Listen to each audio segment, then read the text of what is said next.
Yo, what's up? In just a few days, I'll be taking a solo trip to Japan.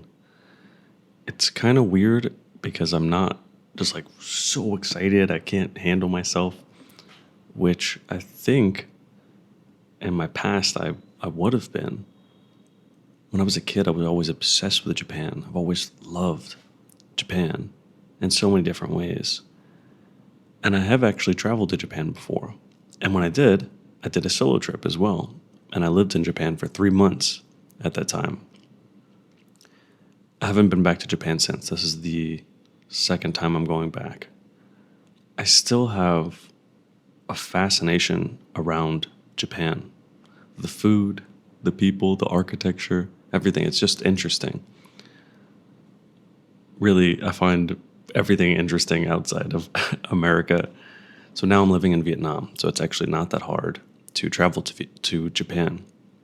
I just booked the flight a few weeks ago, and a round trip flight. I was just like trying to like find a good price. It was like $300 from Vietnam to Japan, and so I was like, "This is great. I'm gonna go." I also saw some ways to save money, and I was like convincing myself that this is the right trip to make. Because I live in Vietnam, I have to leave the country every 3 months. I have to get a new visa and then come back into the country. And that's a hassle. Additionally, I got to pay some company a lot of times to take me across the border and then take me back. And it's an expense. It's a hassle. I checked through the regulations of Vietnam government. It's fine. They accept that you just do have to leave the country every once in a while and then keep coming back in. You can also travel longer and then come back in the country, whatever it is that you want to do. Those one-day trips are awful. I mean, it's just a day, but like, oh man, I really dislike it. I'm taking them now from Ho Chi Minh, where I'm living, and I really don't enjoy it, like getting those customs lines and stuff. Before, when I was living in Da Nang, doing what's called a visa run was not it was not as difficult or just burdensome on my soul. But anyway, I realized that that's going to cost some money anyway. So why don't I just book a flight somewhere? But if I book a flight, then I have to wait until I leave the country to fill out my visa form application. And it might take like 5 days to get that back, which means I got to be in another country for a minimum of 5 days. And there could go something wrong with the visa, so maybe I just got to plan a little bit longer. And so a week is fine if I'm going to do that. And so for some people that, have a job or they have something that they have to do, they can't leave the country for that long. And so they just do a one-day visa run. Well, I don't have that, right? I have my own company. I can work on my own time. So if I want to work from another location, I can do that as well. So I'm like debating where to go with this visa run. And then Japan hit me. It's like, this is the place that I want to go back most. I usually don't crave going anywhere, like traveling to see anything. Usually when I travel, I'm going to see a friend.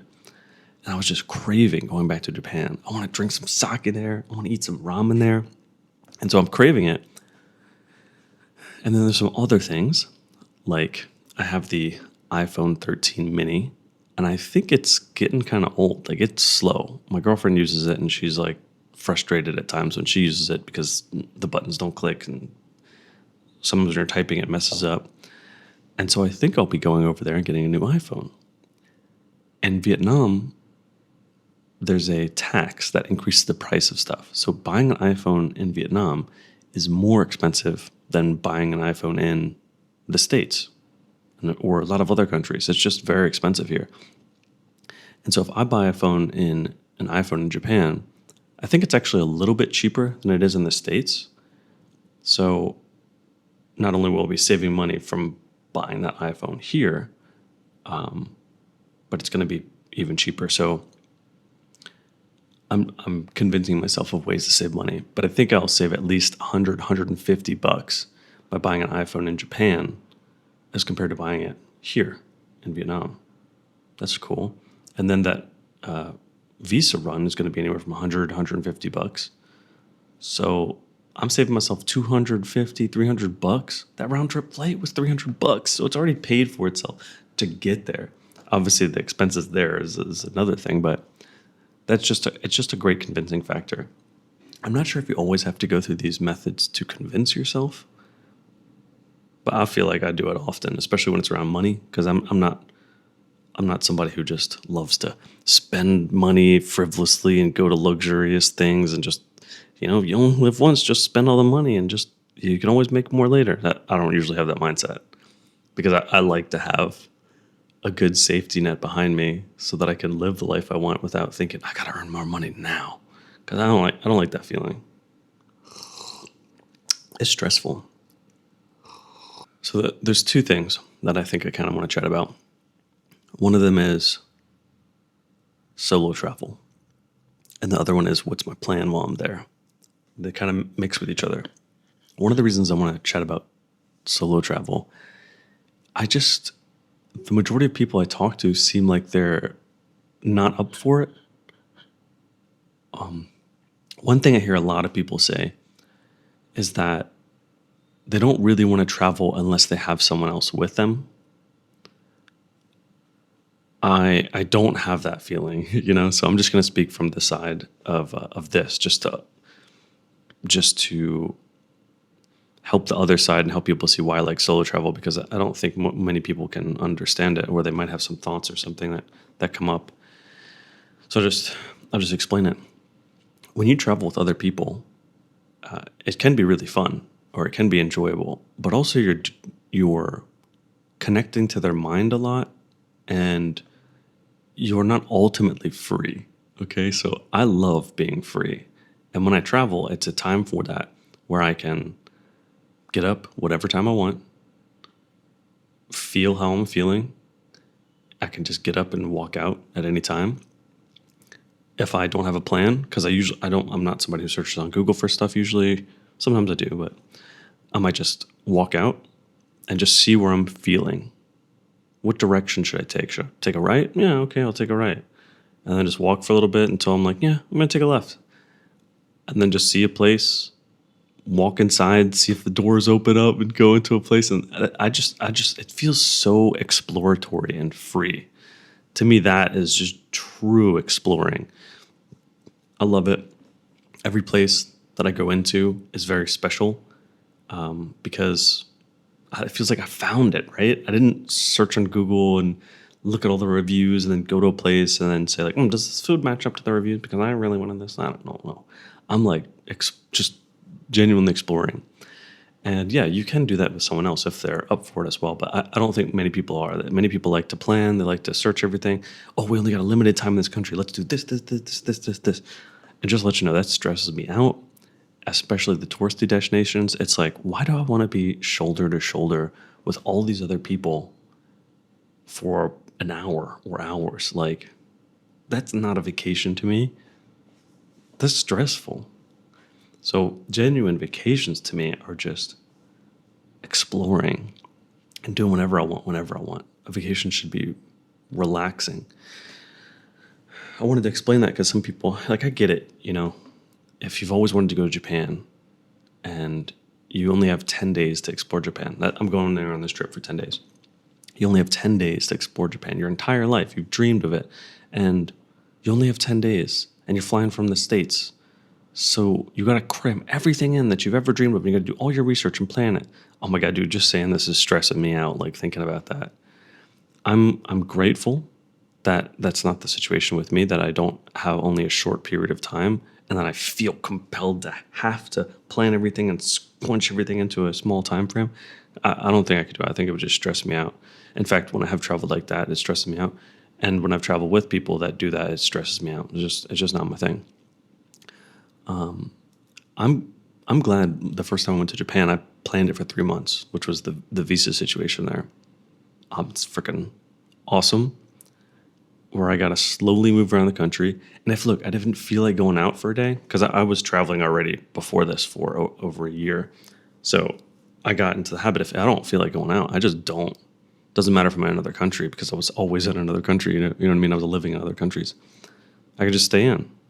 So, oh my God, you're in Japan. That's a once in a lifetime opportunity. Well, not for me. I'm going back. I don't see things as much as a once in a lifetime opportunity. potentially it can take away from some of that energy or potential excitement from doing these things. But I don't like touristy stuff no matter what. I'm not going to be on my deathbed and regret that I didn't go to that temple that 6.5 billion photos have been taken of, and if I go there, there's going to be overcrowding by over 400 people. I'm not going to be on my deathbed and think about it. I'm not going to regret it. In fact, if there's ever a time where I'm like, I really want to go do that thing, well, then I'll just go do it. You know, like when I went to Japan last time, I did some touristy stuff, and I didn't really care for it, to be honest. And then I spent a lot of the time doing whatever I wanted, just socializing, walking around, going to new areas, just taking a train to somewhere. And I also studied Japanese in Fukuoka for 1 month. I had an apartment there, so I just like lived. I wanted to feel what it was like to kind of like live a little Japanese life for a little bit, because that's meaningful to me, and just connecting with people and understanding their mindset. And so that's some of the reasons around solo traveling. If you have any questions on that, just let me know, because I'm a huge proponent of solo traveling. I think it's great and wonderful and extremely freeing. If you have, any fears or worries, you can ask me about that, but they don't really exist. I mean, if you're from the States and you're worried about doing some solo traveling in Japan, for example, or Vietnam, it's okay. Like, it's way safer over here than in the States. Like, insanely safe. It just, world's different. Of course, you won't know that until you actually get to this side of the world. But solo traveling over here is quite easy and safe. And so the other part that I wanted to talk about is my plan, like what I'm going to do in Japan. And so already I'm sharing with you that I don't want to Google everything and plan everything, and I don't want to have an itinerary. Oh my God, don't make me have an itinerary. That's not a vacation. That's like I don't know. I just know so many people come back from their vacations exhausted, like I don't really need a vacation. My life isn't that exhausting, but I'm going to treat it as one and go hang out there and do what I want, plus buy some new tech, drink at coffee shops. Hopefully I'll make a couple other videos while I'm there.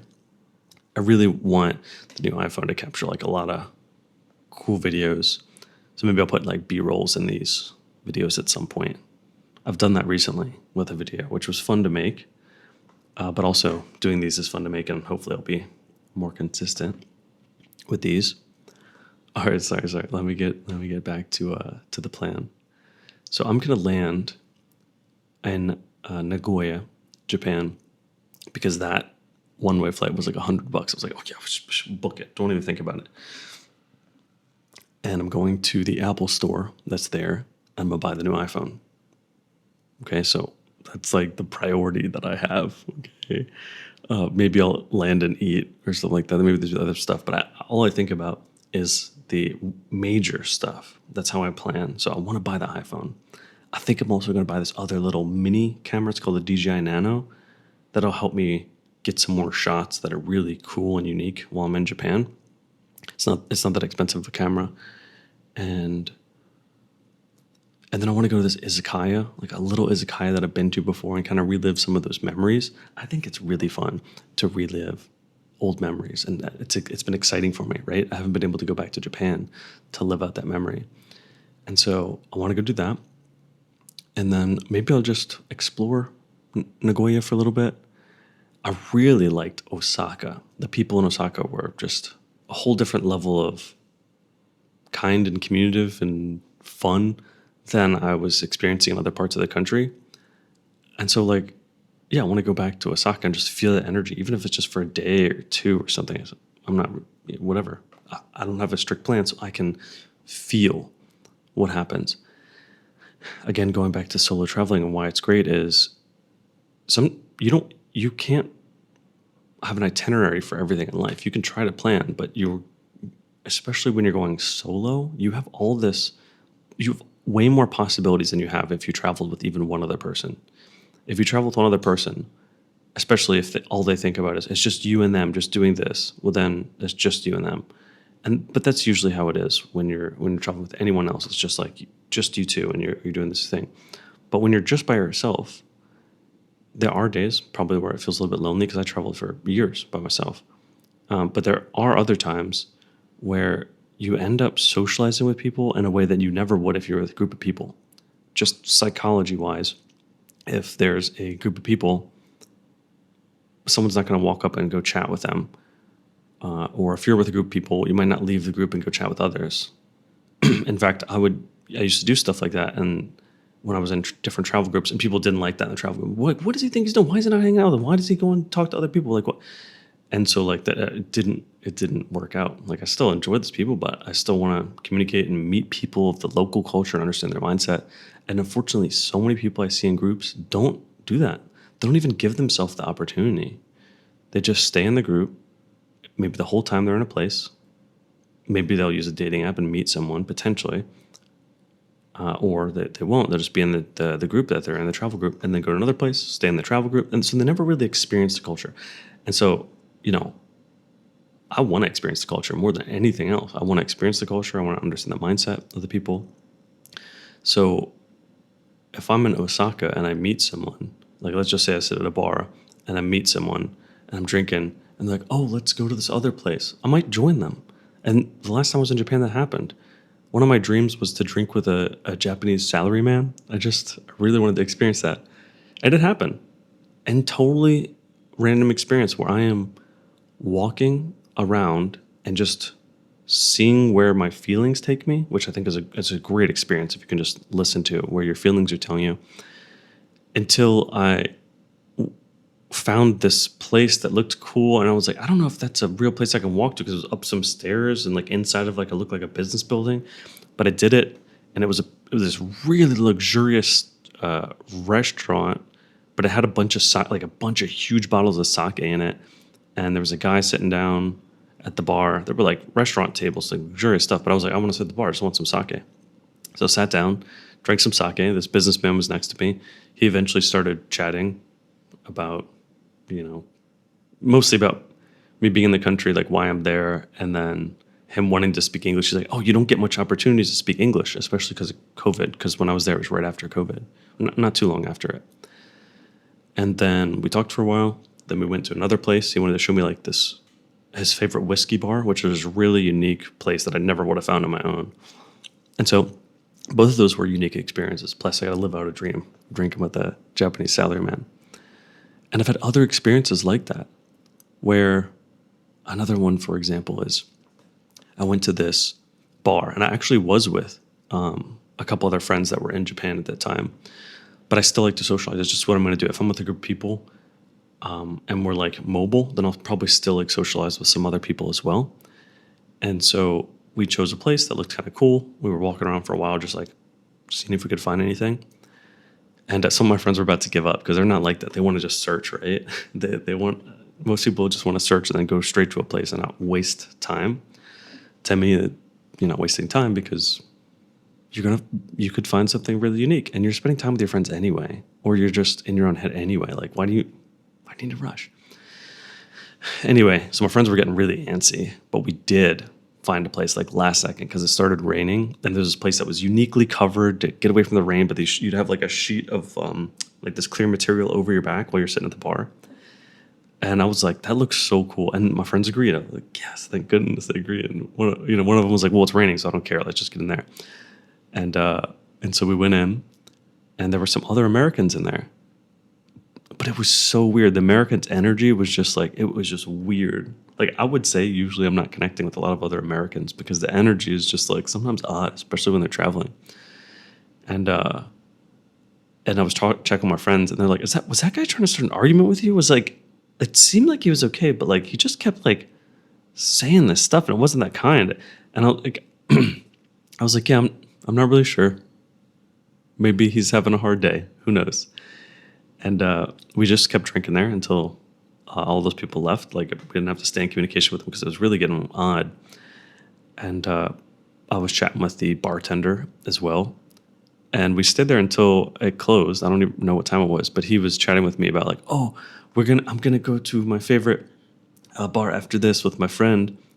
Do you want to join? And I'm like, wait, really? Like, do you really want us to join? Because I would love to. And I turned to my friends. I was like, oh, because I do stuff like that all the time. Like I'm fine, I'm fine with that. I really like it. I get these wonderful experiences in life. And so I turned to my friends. Oh wait, do y'all want to? Like I would love to join. It's probably gonna be something really cool. And they're like, what? You're just gonna go with some random person? And they're both girls, so I can understand that in that situation. Maybe if they're girls, they don't want to just go with some guy and just someplace. And I was like, yeah. I was like, don't worry, I do this a lot. Like this, like I want to do this. It's okay if y'all want to join, or if y'all really want to go do something else, I'll join y'all. But it's late, so we can go home. I'll probably join him, or y'all can come. And they're like, well, they said, well, like we want to experience this. We're curious what's gonna happen. And so we followed him into this underground. Okay, right? We're walking around. We go underground, and it's an izakaya, underground izakaya. It was so cool inside of there. Like there was karaoke being sung. We got to sit down at a table and learn takoyaki.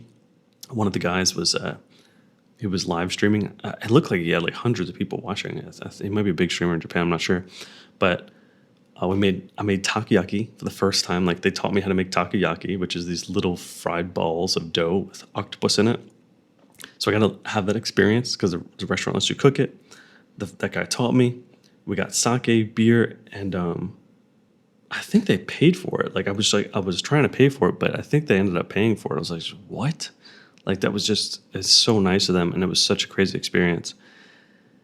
And then because it was so cool and so fun, I think the next day I had another friend come into town, and I wanted to show him that place. So but I forgot where it was, the underground place. So we like walked around for a while. He was so ready to give up. He was like done with me because I couldn't find that place.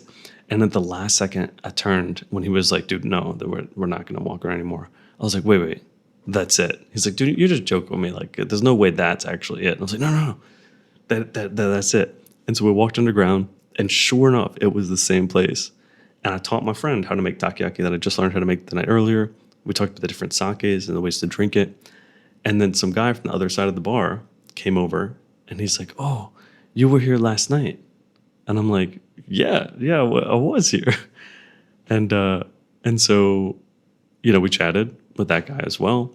And then we all did karaoke. My friends stood up and they did karaoke. I was doing karaoke in this little underground izakaya bar. Those are such fun experiences. I'm sharing with you these two stories where I actually am seeing different friends, different friend groups and everything in Japan. I didn't have an itinerary. I didn't say I had to be at this temple. I had to go to this place. I had the free time that I could meet my friends. I didn't have to go do something. I didn't have to be somewhere, and life happened. I didn't realize one group of friends was going to be there at that certain time. Another group of friends, I was like, okay, yeah, maybe I want to meet up, but like I had the time, right? They might have to plan it because they have a lot of stuff to do, but I don't have to. I was like, sure, I can fit that in my schedule. Of course I can. Well, how can I not? And that's still how I run everything. So when I think about going to Japan this time, I imagine I'm going to either spend time alone, which I'm perfectly fine with. I'm going to bring my journal. I'm going to have my new cameras. I could spend the entire 10 days all alone, and I would be perfectly fine. In fact, I would come back refreshed. I would love that. I can also go there and spend a few days alone because I can go to onsens, spas, like just relax in these hot baths and just have peace because it's so quiet there. I could spend a few days doing that. I could try to socialize, maybe. I know I'm going to eat a lot of ramen. I know I'm going to eat a lot of ramen. I'm going to drink a bunch of sake. I already know that. One of my plans, like I told you a little bit at the beginning before I started the giant ramble, but I know I'm landing in Nagoya, and I'm giving myself some time to explore Nagoya and Osaka. There's a ramen museum in Japan. Of course, in Tokyo that I might stop at. I'm not 100% sure because I'm not a big city person. I don't really care for Tokyo that much. I might stop in Tokyo for a day or two, but I don't want to spend too much time there because it's just not the most interesting place for me. And there's this train station in Niigata, which is north of Tokyo, that has all these different sakes you can sip on and taste. Oh my god, I want to do that so bad. That's the thing I want to do most in Japan. Go to a sake place and drink a bunch of sake. And I was like, I can give myself like 1 or 2 days to just go there and drink a bunch of sake. Because honestly, I'm probably gonna get drunk just like drinking that sake. But that sounds so much fun. And then my plane ride is out of Niigata, so I can just drink a couple days there and then head home. And then with the new cameras and stuff, hopefully I'll get some cool videos of it. And I just imagine I'll have fun and experience that and maybe meet some new people. But if I don't, I will still have a blast. And as you just heard, that's not that much stuff, right? Like I haven't planned a whole ton. Just lay there, buy the iPhone camera, and do some exploring and go to some cities to explore and maybe go to the ramen museum, right? I've thought about that quite a few times, but it's not like super hard on me. Like it's not like I have to go no matter what.